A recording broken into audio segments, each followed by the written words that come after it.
বর্তমান সময়ে একটি ট্রেন্ড নিশ্চয়ই আপনারা লক্ষ্য করেছেন যে হারাম বা অবৈধ কাজগুলিকে হালালের নাম দিয়ে বৈধ করার অপচেষ্টায় কিছু মানুষ লিপ্ত আছেন এবং আমরাও অনেক ক্ষেত্রেই সেই ট্র্যাপে পা দিচ্ছি। যেমন ধরুন হালাল ফ্যাশন, হালাল প্রেম বা হালাল গার্লফ্রেন্ড, হালাল এন্টারটেইনমেন্ট, হালাল ড্রিঙ্কস ইত্যাদি। হালালের নাম দিয়ে কত হারাম যে আমরা গিলছি তা আল্লাহ রাব্বুল আলামিনই ভালো জানেন। আজকের ভিডিওতে আমরা আলোচনা করব হালাল এন্টারটেইনমেন্ট নিয়ে। হালাল এন্টারটেইনমেন্ট মানে বৈধ বিনোদন। মুসলিম সমাজের কাছে বৈধ বিনোদন বলতে ইসলামী জালসা বা মাহফিলের থেকে বড় বৈধ বিনোদন আর কিছু নেই।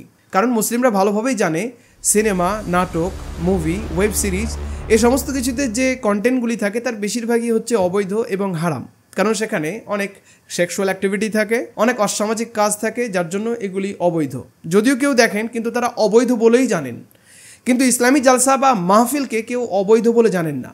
যখন কোনো মুসলিম কোনো জালসায় যান তখন সে ভেবেই নেন যে আমি এই জালসায় যাচ্ছি বা এই মাহফিলে যাচ্ছি, তাতে আল্লাহ রাব্বুল আলামিনের রহমত করুণা বর্ষণ হবে। কিন্তু দুর্ভাগ্যের বিষয় হচ্ছে এই জালসাগুলির বেশিরভাগই হচ্ছে অবৈধ এবং অনইসলামিক, এবং অনেক ক্ষেত্রেই এটি কপিল শর্মার থেকে বড় ধরনের শো। লক্ষ লক্ষ টাকা ব্যয় করে বিদেশ থেকে বক্তা এনে এত বড় আয়োজন করার মাধ্যমে যে জালসা বা মাহফিলগুলি হয়ে থাকে তাতে দেশ, জাতি, উম্মার কতটুকু উপকার হয় তা আমি জানি না। কিন্তু অনেক ক্ষেত্রেই ক্ষতির পরিমাণ এত বেশি হয় যা অপূরণীয়।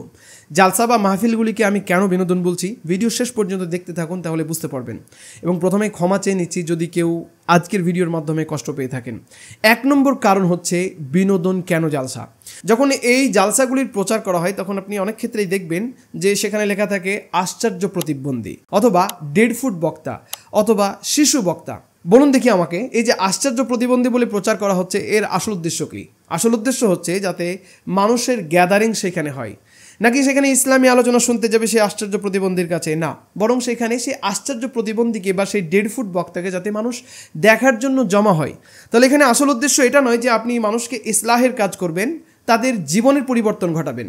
অনেকটাই এন্টারটেনমেন্ট জগতের মতো, মানে সিনেমা, যেমন হিন্দি সিনেমার মধ্যে যদি কেউ জনি লিভারকে দেখে তাহলে বুঝতে পারবে যে হ্যাঁ এই সিনেমার মধ্যে অনেক বেশি কমেডি আছে, তাহলে সহজেই সেইখানে মানুষ মুভি দেখতে যাবে বা সেই ছবিটিকে দেখতে যাবে।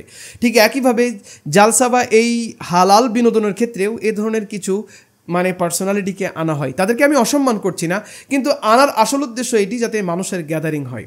2 নম্বর যে কারণ তা হচ্ছে যখন বক্তা সিলেকশন করা হয় তখন এটি দেখা হয় না সেই বক্তা যাকে আমরা সিলেকশন করতে যাচ্ছি তিনি আদৌ এ বিষয়ে পারদর্শী কি পারদর্শী নয়, বরং আমরা দেখে থাকি অনেক ক্ষেত্রে যে ইউটিউব ফেমাস কিনা, মানে সেই বক্তার ইউটিউবে বা ফেসবুকে কত বেশি ভিউ আছে। যদি ভিউ অনেক বেশি থাকে তাহলে সেই বক্তার ফিজ তত বেশি হবে।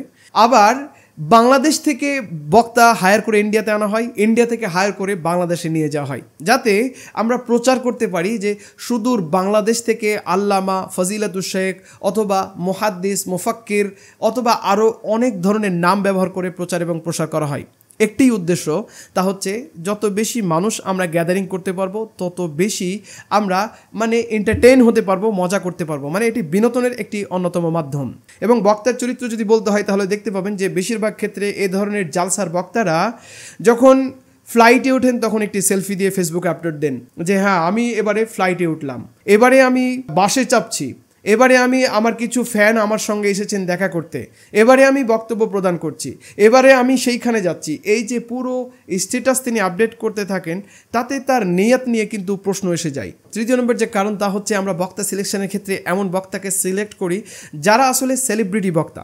সেলিব্রিটি বক্তা বলতে তারা হেলিকপ্টারে আসবেন, তাদেরকে অ্যাডভান্স পয়সা দিতে হবে, 5 মাস 6 মাস আগে তাকে বুকিং করতে হবে, কারণ তিনি সেলিব্রিটি বক্তা, তিনি ইউটিউব ফেমাস বক্তা, তার প্রচার এত বেশি যে তার ডেট পাওয়া মুশকিল। তাহলে আপনাকে কোনো না কোনোভাবে সেই সেলিব্রিটি বক্তাকে আনতে হবে, কারণ এটিতে আপনার দিন শেখা আসল উদ্দেশ্য নয়, শরিয়াত শেখা আসল উদ্দেশ্য নয়, বরং সেই সেলিব্রিটি বক্তাকে আপনাকে এইখানে আনতে হবে যাতে অনেক বেশি মানুষ বা ছেলে মেয়ের গ্যাদারিং হয়, যাতে এন্টারটেইনমেন্ট হয়, যাতে মজা হয়, এটি আসল উদ্দেশ্য। এই সেলিব্রিটি বক্তার সঙ্গে ফিল্ম স্টারদের অনেক বেশি মিল আছে।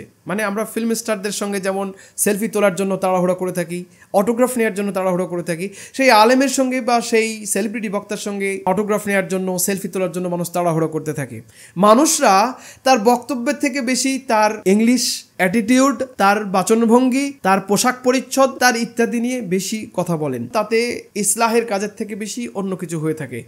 বিনোদনের চতুর্থ নম্বর যে কারণ তা হচ্ছে এই জালসাগুলিতে ছেলে মেয়ের অবাধ মেলামেশা। সেখানে কোনো ধরনের আপনি বাধা নিষেধ কিছুই দেখতে পাবেন না। পরিবারের বাবা ও মা মনে করেন যে ঠিক আছে, আজকে তো জালসা, এখানে তো কল আল্লাহ কল রসুলের কথা হবে, এখানে তো কোরআনের কথা হবে, এটিতে হচ্ছে তাফসিরে কোরআনের মাহফিল, যেখানে কোরআন নিয়ে কথা বলা হবে, অতএব আমার মেয়ে এবং আমার ছেলে সেফ, তাদেরকে যেতেই দেওয়া যায়। এবং এই সুযোগকে কাজে লাগিয়ে কত যে জেনা হচ্ছে এবং কত যে অবৈধ বা অপকর্ম হচ্ছে, এই দায়ভার কে নেবে? বা এই যে অপূরণীয় ক্ষতি হচ্ছে, এই দায়ভার সেই সেলিব্রিটি বক্তা নেবেন, নাকি সেই প্রতিবন্ধী বক্তা নেবেন, নাকি সেই ইউটিউব ফেমাস বক্তা নেবেন, নাকি এই জালসার আয়োজক যারা এই জালসার নাম দিয়ে, ইসলামী জালসার নাম দিয়ে বিনোদনের এই নতুন এক দোকান খুলে ফেলেছেন, তারা নেবেন? কেউ নেবেন না। পঞ্চম নম্বর কারণ হচ্ছে অনেক ফানি একটি কারণ, যে একই জালসার মধ্যে একজন আলেম বা বিজ্ঞ মানুষ আছেন এবং আরেকজন সেলিব্রিটি বক্তা আছেন যার শরিয়ত সম্পর্কে ধারণা নেই। সাধারণ মানুষ একজন আলেম এবং একজন সেলিব্রিটির বক্তার মধ্যে পার্থক্য করতে তারা অনেক ক্ষেত্রেই ব্যর্থ হয়ে যান। এই সেলিব্রিটি বক্তা হচ্ছে সেই জালসার প্রধান বক্তা এবং একজন বিখ্যাত মাপের আলেম হচ্ছে সেই জালসার সাধারণ একজন বক্তা। 1 নম্বর বক্তা, 2 নম্বর বক্তা, 3 নম্বর বক্তা, এভাবে গ্রেডিং করা হয়ে থাকে। কত নম্বর বক্তা আপনি? যদি আপনি 1 নম্বরে প্রধান বক্তা হন তাহলে আপনি অনেক বেশি জ্ঞানী বক্তা। ফেমাস যত আপনি বেশি, তত গ্রেড আপনার উপরে। নাকি আপনার এলিম যত বেশি, তাতে আপনার গ্রেড বেশি হবে। একই মাহফিলের মধ্যে একজন আলেম যিনি 3য় বা 4র্থ নম্বর বক্তা, কিন্তু একজন সাধারণ থেকে সাধারণ মানুষ যার ইসলামের ন্যূনতম ধারণাটুকু নেই, সেই ব্যক্তি আবার অনেক ক্ষেত্রেই প্রধান বক্তা হিসেবে সমাজে এখন এন্টারটেইন করছেন, আমাদের মানে বিনোদন করছেন তিনি। অনেক ক্ষেত্রেই দেখবেন এ ধরনের বক্তারা বিভিন্ন বক্তাদের নকল করে থাকেন। তিনি যেভাবে হাঁচেন, তিনি যেভাবে কাশেন, তিনি যেভাবে যে কথাগুলি বলেন, হুবহু কপি করা হয়। আব্দুর রাজ্জাকের নকল করতে গিয়ে তিনি যেখানে কেসেছেন সেখানে তারা আবার কাশে, তিনি যেখানে পজ করতেন সেখানে পজ করছে, তিনি যেভাবে হাতটিকে রাখেন সেইভাবে হাতটিকে রেখে রেখে সেই বক্তব্য প্রদান করে। আসলে এই বক্তব্যের যে রহস্য বা আসলে এই বক্তব্যের যে রস, সেটি কতটুকু তার জীবনের মধ্যে আছে সেটি আল্লাহ ভালো জানেন। কিন্তু যেহেতু এটি তার রুজিরুটির মাধ্যম, তাই আব্দুর রাজ্জাককে নকল করে বা অন্য কোনো ফেমাস বক্তাদের নকল করে তারা নিজেদের পেট চালাচ্ছেন। এবং আমরা সাধারণ মানুষ মানে এন্টারটেইনমেন্টের জন্য, বিনোদনের জন্য তাদেরকে ডেকে নিয়ে আসি এবং দুধের স্বাদ ঘোলে মেটাই। এ ধরনের মাহফিলের বক্তাদের বক্তব্যের লেভেল জানতে হলে আপনাকে কিচ্ছু করা লাগবে না। শুধুমাত্র ইউটিউবে একটি সার্চ দেন, হাজার হাজার এমন ভিডিও পেয়ে যাবেন যেখানে তারা একে অপরের বিরুদ্ধে গীবত করছে। লিটারেলি তারা একজন বক্তা আরেকজন বক্তার বিরুদ্ধে গীবত করছে হাজার হাজার মানুষের সামনে। তারা একজন আরেকজনের বিরুদ্ধে কাদা ছোড়াছুড়ি করছে। এদের আলোচনায় আর যাই থাক, হাদিস কোরআন কিন্তু থাকে না। বিভিন্ন গল্পগুজব, বস্তা পচা কিছু কাহিনী এবং গলাবাজি সেখানে ভরে ভরে থাকে। একজন বক্তা দেখুন, সে বিড়ি খাওয়ার প্রকার দেখাচ্ছে, কত ধরনের বিড়ি খোর হয়। একজন বক্তা বিড়ি খাওয়ার পদ্ধতি শেখাচ্ছে। মানুষের বিড়ি খাওয়া এক না, বড় লোক বিড়িগুলা বেশিরভাগ চায়নার থেকে আসে, লম্বা লম্বা এরকম। এদিকে তাকান, বড় লোকরা বিড়িটা ধরে কিন্তু ওই গোড়ায় ধরে না, ওরা মাথায় ধরে, এইভাবে টানে।